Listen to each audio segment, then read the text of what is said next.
like everything that's really big in life, it's so much bigger until you take that first step. Mhm. You know, if you were going to go skydiving, if you were going to do any of these other things that would create a lot of adrenaline in your body, that buildup it creates a lot of anxiety. And it's the same kind of thing. You've got to have faith that you are about to do something that's right for you. Welcome to the Crossing It Off podcast, where we believe living with intention through a bucket list lifestyle is a great way to bring yourself personal joy. As you are crossing items off your list, you're actually filling up your bucket. The more items you cross off, the more joy gets added, until eventually your joy spills over into the lives of those around you. My name is Roger Williams, and as the host of this show, I will be interviewing guests, people just like you that are crossing items off their own bucket list. My hope is that by hearing these stories, you will be inspired and empowered to cross items off your own bucket list. When you find something impactful for your journey, we invite you to share the episode with one other person and leave an honest rating or review of the show. This is an amazing way for you to gift those feelings of inspiration and joy to others. Now let's start crossing it off together. Welcome everyone to another episode of the Crossing It Off podcast. I'm super excited for you to hear my guest story today. It could be a little scary if you put this on your bucket list. So we're going to ask her lots of questions. Her name is Kekua Kobashigawa. She describes herself as a best-selling author, mentor, mom, and fun seeker. Kekua, thank you for being here and welcome to the show. Thanks for having me. So tell our listeners, what did you cross off your bucket list? I, for years, dreamed I wanted to go swimming with sharks. That is not something on my bucket list, but you may be able to convince me to put it on there. So tell us, what was the reasoning why you wanted to do this? When did this all come about? When did you first say, I'm going to put this on my bucket list, and here's why I'm going to do that? I've always loved sharks. Sharks they're so beautiful. They're so elegant. They're very maligned because they have big teeth and because there's been lots of horror movies about them, but they're just another animal. I mean, your pet dog could kill you just as easily as a shark could. So I've always found them fascinating. I love oceanic life. And a girlfriend of mine had told me that she had done it. And I was like, wow, that sounds so amazing. That sounds so elite. Probably went to some crazy place and it cost all this money. She was like, no, it's on the North Shore. There's actually places all around the world you can do this reputably, maybe not so much, but there are definitely a lot of places you can Google swimming with sharks and there's a lot of things will actually pop up. Once I found out that was possible, my daughter also loves sharks and we sat down and talked about it and we thought we would love to do that together. My daughter just turned 20 the other day and we did this a few years ago. It was we decided on it to be one of her birthday presents. Nice. And yeah, we went up. There's a company on the North Shore of Oahu called One Ocean Diving, and it's cage free. So you're actually in the water. Oof. And it's a surreal experience. It's so beautiful. I mean, if you are afraid of the water, if you can't swim, if you've never been on a boat, it might be a little extra scary, but once you get in the water and the depth of the blue is beautiful. It's very calming. The lull of the waves is calming. And when you look at them in their natural environment without any, dun, kind of music going on and all of that, and you've been learning about them through the entire boat ride, because you take, a couple miles offshore, you really just see them as an incredible, beautiful animal. There's body language that you can, the same as you would with any other wild creature. If you were to go out and be in its environment, you'd want to learn about it. Sure. And understand, the way that it moves. What does this mean? What does that mean? How to not provoke it, how to be seen as just another animal in the ecosystem. And when you get there, you've learned so much about it and you can just admire it. And you just see them interacting with each other. You see things that you didn't see before because you didn't know how to look. If you went to another country and you saw two humans speaking, you wouldn't know how they were interacting except for with body language. And it's the same kind of thing, we're just another animal in the ecosystem. And when you learn about that animal, you can really see the beauty of the way that it exists. Can you share a couple of those things that they shared with you on the boat, like to prepare you for the experience? What were some of the concrete examples of some of the things they said to look for, to watch out for? Some of the things to understand are their body language is, they can arch their back. They don't have bones like we do, but they do have, of course, structure to their body, and they can arch, they can turn, they can move faster, they move slower. So in the same way that, if you're a dog lover, you understand when a dog pricks its tail a certain way, when it pops its ears up, when it flattens its ears, things like that. So with a shark, their hierarchy is in the water column. So the verticality of where they are in the water, closer to the surface, is the more dominant animal. And then, of course, the more submissive will swim somewhat below them. So looking for things like that, learning how to position yourself in the water so that you don't look like a submissive animal or a prey animal. The way that they move. So when they turn very tightly, or when they arch their back, so to speak, it's kind of a sign of, get away from me. I don't appreciate this interaction. Sometimes they'll swim right next to each other, but just like any other animal, sometimes they're like, stop touching me, give me Right. a little bit of space. The way that they will approach something, and they'll nose it, because like animals have whiskers, they don't have whiskers, but they have sensors on the bottom of their, I guess you might say, their face, the bottom of their nose, and underneath of their mouth, they have sensors. So they touch things. And that leads, of course, to a lot of people if they're coming in, they're coming in mouth first. That's at the Right. front of their body. And people will often think it's about to bite me, because it just wants to touch the thing. It wants to come close to boats, because they have electromagnetic sensors. And so they can feel the electrical impulses coming off of the boat, off of the motor, causing disturbance in the water. There's so much of that when you understand why they're drawn to it, it's a lot less scary. It's not like they want to come and to eat the boat apart so that they can get at you. They're just very curious about, if you heard something in your backyard, you'd get up and be like, Sure. what is that? It's the same kind of thing. They're just checking it out. And it just so happens that the space around their mouth is what they use to do that. Right. So you got some of this knowledge, right? This knowledge based stuff to help you enjoy the experience and make it a good experience.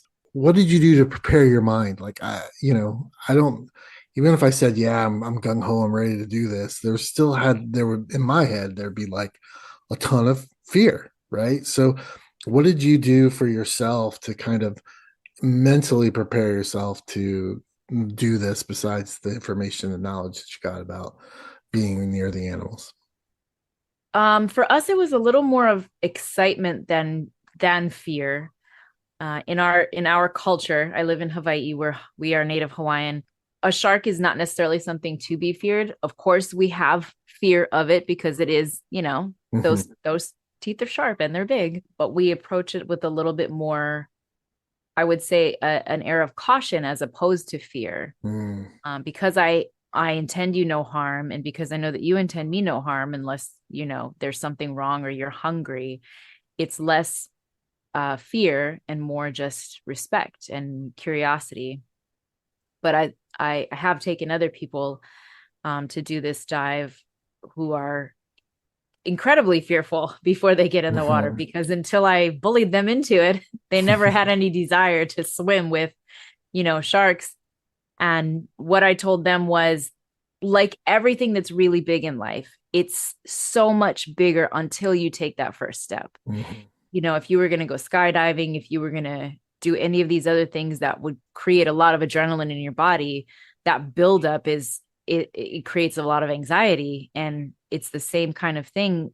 You've got to have faith that you are about to do something that's right for you, and know that the experience is going to change the moment that it starts. It's always that buildup. It's the flying up before you jump out of the plane that's scary, right? Right. It's the boat ride. It's the looking into the water before you get in the water that's scary. Once you really start the experience and you are immersed in it, it's an entirely different it's your body just changes in a way I can't really describe it. It's the fear is like a buildup, and then once you get into the water and once you really see them, that just dissipates because it becomes a wonder and an awe instead of a fear. So paint us a picture of that, right? You get in the water and you're scubaing, right? You're doing scuba.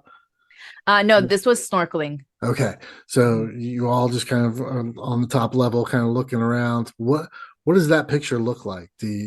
For you, what did you see? What was something that caught your eye that was like, what made it that wonderful thing that took your anxiety levels down? What was it there that you saw? Part of it is honestly the depth of the blue. Looking if you have a high visibility, you can see really far down in the water column, and you can see the water becoming darker and darker blue as it gets deeper. And to see so many sharks below you, I mean, there could be anywhere from, it could be as little as 10 to 30 to 50 sharks, depending on where you go.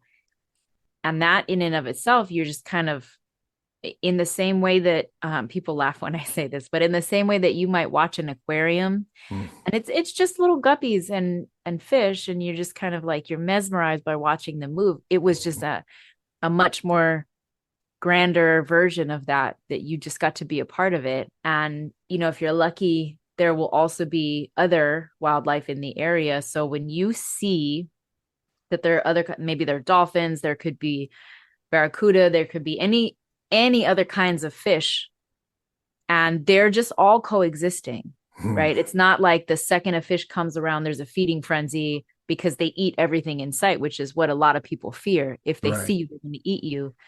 When you get to see so many other animals in the same space as this animal that you think of as a killer, you really can't deny it's not. It's Mm. just another animal in the system.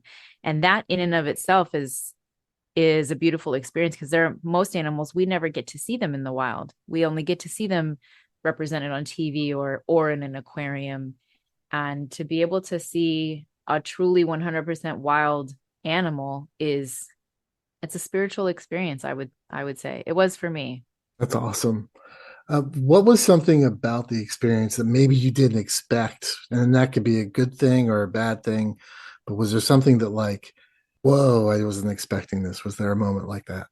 I think I didn't know to expect that there could be so many in the same Mm, space. So with the company that I would encourage people to look into because they are very conservation and science minded. It's run by a couple of literal shark scientists.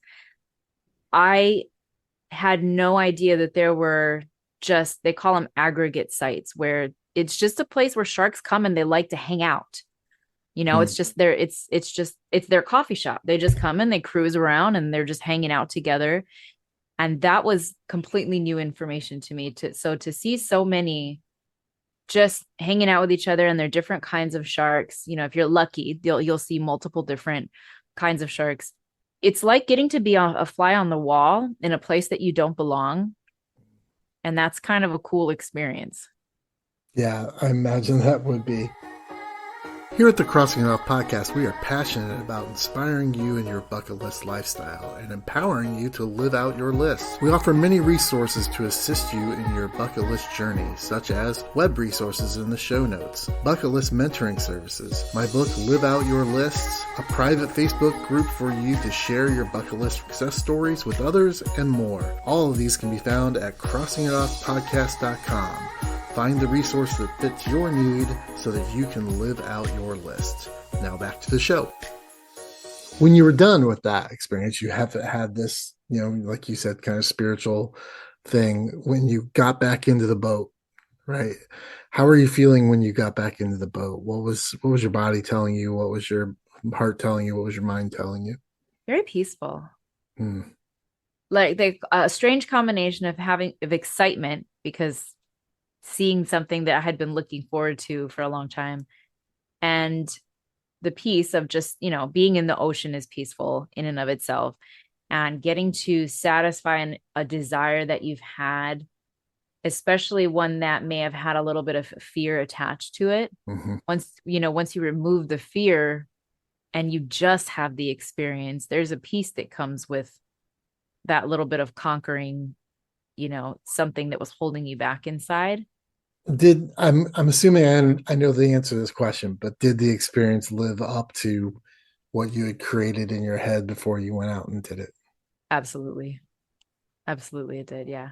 If you were telling somebody about this story and they said, "Yeah, I'm thinking of, that might be something I add to my bucket list, besides just doing it, right? Bullying people into it, like you said earlier." What would be something that you would say, "Oh, if you're going to do this, you have to do X." What's the X? I would say you have to go with a company they're in business for the right reasons, because there are many companies they're just there to make money. There's no real educational component. There's no deeper value to it. There's no education that makes it a little bit more special. It's really more of a, I'm just going to check the box kind of a thing. Mm-hmm. There's a lot of cage diving. There's a lot of places in I'm sure around the world where they chum the water. They shift it from a natural experience with a wild animal to like a pre-set up kind of a situation, which is not, at least for me, that's not the same thing. Yeah, and I wouldn't want to chum the water. I mean, that seems antithetical to being near those animals. To me, it's like tapping a pit bull on top of the head. So you've talked a little bit about the conservation. In your experience with, setting this up, how did you know that this company was going to be reputable? What did you look for? What were some of the things that you knew? Make sure that they're picking a reputable, good organization company that's going to not bring about a deficit to the environment and to the animals. I was fortunate and somebody had recommended it to me. Mm, So once I had heard of it, I went and I looked into it.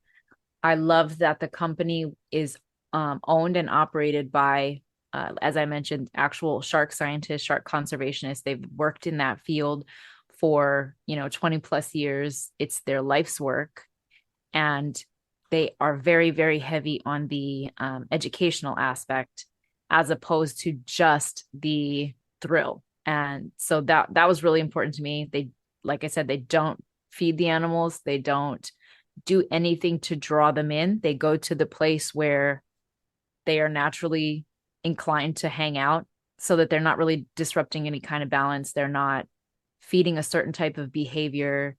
There are companies they don't chum the water, but they go, when early morning fishermen go out and they come in, before they come into the bay, they dump everything that they cut, right? They dump all the waste and the scraps. So there are areas where sharks will naturally come and hang out because they know that there's food there. And right, while that makes it really easy to go there and see them, you are going there and you're seeing animals that are in a, not a prey drive, but an eating right. mode, because naturally that's what they're doing there, as opposed to when you go to an aggregate site, they're literally just chilling. You're watching them sit on the sofa, so to speak, as opposed to watching them when they're hunting or watching them when they're trying to eat. You're seeing them while they're just chill. You mentioned cages. Mm-hmm. Why would cages be not necessarily the best thing for the animal or for the environment? Why would someone want to stay away from cages? I don't think cages are necessarily bad in and of themselves. Hmm. There's cage diving that is probably very, very, responsibly done. In the areas where there's cage diving here, it's because they're in the space where those animals are eating. Hmm. So you don't want to be vulnerable in the water. You don't want that, their teeth are this big and they're pointy and sharp and they can eat you. And if they're hungry and they get there and they smell the blood in the water, but there's no blood, you're a pretty weak animal. And if they are hungry enough, like, they don't want to eat you. First of all, humans don't taste good because we eat a lot of stuff that make us fairly toxic. Sharks do not, for even the very small number of attacks, quote unquote, that even happen worldwide, a minute amount of them are to actually trying to eat prey, Right. because we don't taste good. We taste like crap to them. And they don't want to hunt because they are intelligent animals. They don't want to hunt something that is completely capable of fighting back. They really are kind of closer to scavengers than they are predators most of the time. If there's an easy meal and they're hungry, they'll pick it off. But if it's not easy, they're not going to chase after it unless they've been put into that predator drive. Blood is in the water. I am hungry. My hunger has been aroused and I see you. So in those instances, yeah, if I'm going to be in a spot where I know sharks tend to eat, I want to be in a cage. Because I don't think the cage in and of itself is bad. It's more of the practices around it. Why is the cage necessary? Is the cage necessary because you're putting the blood in the water? Because I tend to be a little more ecologically minded, that's the thing that I would look for. If you're in the cage because they naturally tend to be eating in that area, that's one thing. But if you're chumming the water, if you're changing their behavior, if you're altering the state, then I'm not really getting an authentic experience. I'm not really getting to see the animal naturally. Yeah, it doesn't sound like you're getting a safe experience either to me. So, No. are there any other red flags that people could look for if they wanted to do this, or things that they need to make sure that they're watching out for as far as providing a good I experience? I would look into, if you, especially if you naturally have fear around it, as most people do, look into the track record with that company. Have they Mm. ever had an accident? Have they ever been cited? Have they been fined? Have they been taken their license taken away? Depending on where you go, there are some strict regulations around these kind of things, especially when you then have a motor vehicle operating in the ocean, right? And then that falls under multiple agencies. So if they've been questionable, you'll probably be able to find it online. And if they are focused on nothing but profit and they really are not super concerned about that liability, that's maybe not people you want to put your life in their hands. Looking back on the experience for yourself, Kekua, what was the transformation in you that happened? Was there something that changed in you? Was there something that got stronger, or something that you didn't know about yourself before you did this? I had even more confidence in being safe in environments where education can be important. When anytime you go Mm. into the wild, right, you can be at the mercy of whatever else lives there. In the same way, if you go into the city, you're at the mercy of whatever people are around you. Same thing happens in the wild. And so when you're educated and you can understand what different body language means, what tendencies each animal has, when you understand that, just like on land, there is an entire ecosystem that's operating and interacting. And just because you can't see it doesn't mean that it's Mm. not there. And it sees you, whether you see it or not. Anytime Right. you go into the ocean, there's a shark that sees you. You don't have a negative interaction because it doesn't want one. That's awesome. This has been really cool to hear, and I'm super appreciative of all your suggestions to find reputable dive groups. I think that's super important for people to be mindful when they travel is a super important thing, to not just take, but to make sure that they're giving back. I appreciate that. What is something else on your bucket list that you're looking forward to in the new year or in the next couple of years?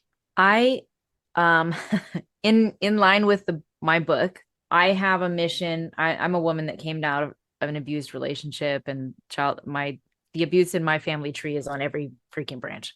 Mm. My next goal in life and everything that I've been working for this past year is I want to change that. I want to change that status quo. Almost every woman that will have experienced abuse of some sort. And that it's heavy on my heart after I healed out of my experiences to be the resource that can help that not be a true statistic anymore. Kekua, where can folks find you online to learn more about you, your book, that kind of stuff? Can you share that with us? My website is kekuak.com. That's my last initial, Kekuak. And all the links to my different social media, I'm fairly active on all the big three, but all the links are there, contact information, anything that you might want to know. And of course, there's a contact form if somebody has questions or anything like that. Yeah, awesome. Thank you so much for being here and sharing your experience. It does make it sound a little less scary for me. And if and when I ever get back to the island, I will look that up. Thank you for being here and sharing your story. I appreciate it. Thanks for having me. I'm glad to be here.